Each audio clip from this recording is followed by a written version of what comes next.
I'd like to just acknowledge my co-authors. As Dean mentioned, I'm working on a large study, and therefore there are many co-authors, and a large study team, as well as we're working with many government agencies and PEPFAR implementing partners. But more importantly, to thank the participants and their families and their leadership structures, as well as volunteers on our community advisory boards and other structures. So, since I work on HPTN 071, which we call PopART, I have to give some sort of introduction to it, but I really don't want to talk about it too much. It's a large community randomized control trial being implemented in 21 community sites, 12 in Zambia and 9 in South Africa. It has 3 arms. It's an HIV prevention intervention which is being implemented, so therefore the outcome is HIV incidence. And the intervention is complex and multi-component, delivered in principle by a cadre of health workers who we call community HIV care providers, who, alongside a variety of other mechanisms, offer door-to-door testing and linkage to care for community members. Please, for those of you who want to know more about it, consult the references so I don't have to waste too much more of my 14.5 minutes.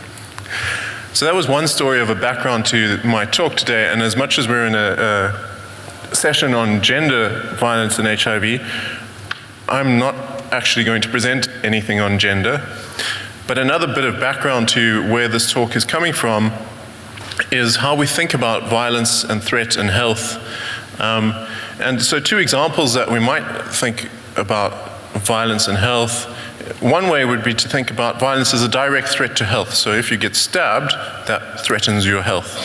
And we may make statements like, injuries were the 2nd leading cause of loss of healthy life, 14.3% of disability-adjusted life years in South Africa in 2000.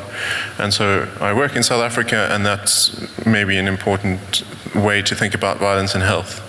A different way of thinking about violence and health is violence in health, and the way social arrangements are placed, which place certain people or groups in arrangements so that their health is structurally reduced or threatened.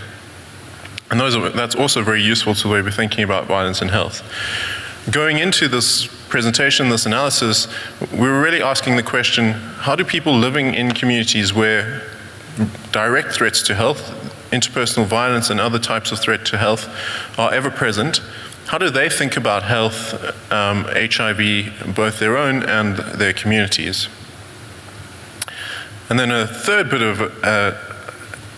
narrative of history is about the study context. So I work in South Africa in the Western Cape province, which is highlighted in green. And this analysis is from data collected in 9 what we call community sites, which consist of the catchment area of a clinic. 6 of these clinics are within the city of Cape Town metropolitan area, and 3 are what we call rural. In all of these communities, the estimated adult prevalence is around 10%, so that's high of HIV. There's also high unemployment, a large wealth disparity. People live in mostly small, formal houses with little additions which are semi-formal attached to that, as well as being informal areas in the communities, and there is a highly accessible but expensive road transit system. To give a bit of context to that, when I talk about in the top left-hand picture, that's a small formal house with a bit of an addition on it, and there's a government-sponsored solar heating system, and actually that house has been turned into a store. The bottom left is what we mean by rural, and since we're in Australia, it befits us to define what we mean by rural. That's our version of rural. The top right-hand corner shows the kind of wealth disparity, where in the background there's a large rail station which was built by the city of Cape Town, but in the foreground there's a person operating a store out of a container. And then the bottom right is an idea of what we mean by informal houses. So this is a corrugated iron structure.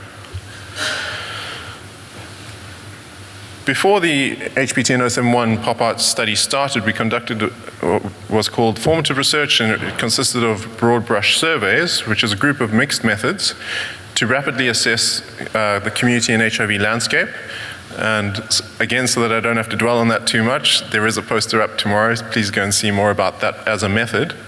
In brief, it was implemented between November 2012 and May 2013, and involves spending about 12 days in each of the communities, conducting a range of group discussions, key informant interviews, and structured observation activities.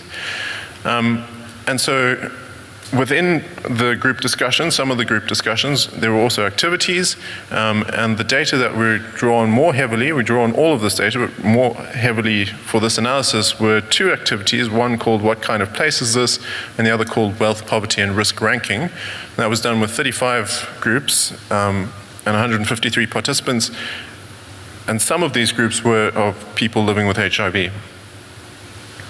So the first activity is what kind of place is this? And this is where you get your participants in the group discussion to free list ideas about if you were going to describe the place that you live, what sorts of things would you say?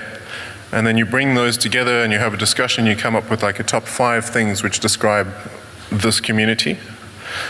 And then the second activity is called Wealth, Poverty, and Risk Ranking, and there we had character cards, which was nominally a person that might live in the community, and each participant would take one of those character cards, they would select one, and they would describe if this person lived in this community, what house would they live in, how might they get by, and how might they be at risk for HIV. So those are the primary data sources. In terms of analysis, there was a first phase which was rapid and pragmatic and mainly for the operational interests of the trial, and it relied mainly on field notes and routine debriefing, and we produced a number of summary reports of this. And then the second phase looked or investigated further a group of core emergent themes, and one of the emergent themes is what I'm presenting on today, that being threat, violence, experience of health. And this analysis, the second phase of analysis, draws more heavily on discursive analysis. So that's the background. What did we find? What did we learn? What points do I want to make today? The first thing that I want to say about violence, threat, and health in this context is that when you speak to community members about their priorities, if you ask them what they're concerned about, what they worry about, it's always this complex group of things like employment, crime, poverty, inequity, opportunity, and lack thereof, and alcoholism. And relative to that complex mix of social challenges, HIV is small. So to give an illustration of what I mean by that, when people listed what kind of place do they live in every community that we worked, crime was always one of the things that was definitive of the place that they lived in. It was always the thing that concerned themselves. And you can see that in these pictures, only the bottom right-hand corner there's a list of diseases like TB, so HIV isn't even mentioned. Remember, these are places with an estimated adult prevalence of upwards of 10%. And so another way to illustrate this is a quote from a young woman. She says, "People cower behind their doors because they think, when is the bullet coming for them? Everyone's life was in danger in this place. You weren't allowed to go out. You had to stay in the house the whole day."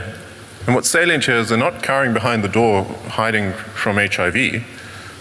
They're worried that they might get mugged or otherwise threatened violently. The second point is that when people do acknowledge HIV as a main serious problem, it's often in light of one of these other social ills. So they will talk about if you have HIV, then you're less likely to find a job. And they're always linked in that way. To give illustrations from the data, here's the story of Cello. So Cello is a gangster. He depends on his grandmother's pension money. He rapes and robs houses. One day he fought with his friends, his fellow gang members. That put his grandmother's life at risk. She was raped. So in this example, the risk of HIV comes about through the risk of crime. And in fact, HIV itself and HIV-related services can themselves become something which is threatening.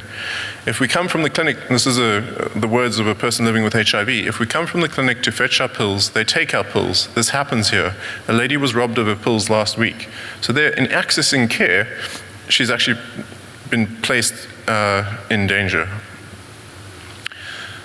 So to round that all together, I think it's important that we acknowledge that crime and violence do represent serious challenges in some South African contexts, and that some violent crimes do place individuals at direct risk of HIV infection, and certainly there's been a lot of work around rape and abuse of women in a South African context in relation to HIV transmission. I think, as importantly though, we also have to acknowledge that crime and violence are also structural barriers to HIV prevention uptake and accessing HIV services. So, as was just illustrated, HIV prevention resources can themselves become a target for crime. Fear of violence can be a stronger priority than health. So if I'm cowering behind my door because I'm worried about getting stabbed, then even though I know that I need to go to the clinic to access my ARVs, etc., I may still choose not to. And the important point here is that it's not that people don't understand how important HIV is, and certainly everyone acknowledged that it was a serious personal and social challenge. It's just that these other things are more immediate. And in understanding that, we can think about violence as indiscriminate and pervasive in the worry of people's minds. And HIV is also ever present. But at least you can do something about HIV nominally, even if you don't end up doing those things. In the conception of it, violence can hit anyone, and HIV only hits those people who didn't do something to stop it from hitting them in most cases. And that's how violence becomes more of an issue. I think we also have to acknowledge that crime and violence are a challenge to conducting research in these contexts, and we have another post which I invite you to go and view about that. And then I think in just wrapping this all together, in the spirit of the theme of this conference, which is stepping up the pace, I think it's important that as we step up the pace, we do so in stride with community members and their priorities. And so what we do, HIV is the race that we're running, and it is a race that many people living in these contexts are running themselves, but it's not the only race. Thank you.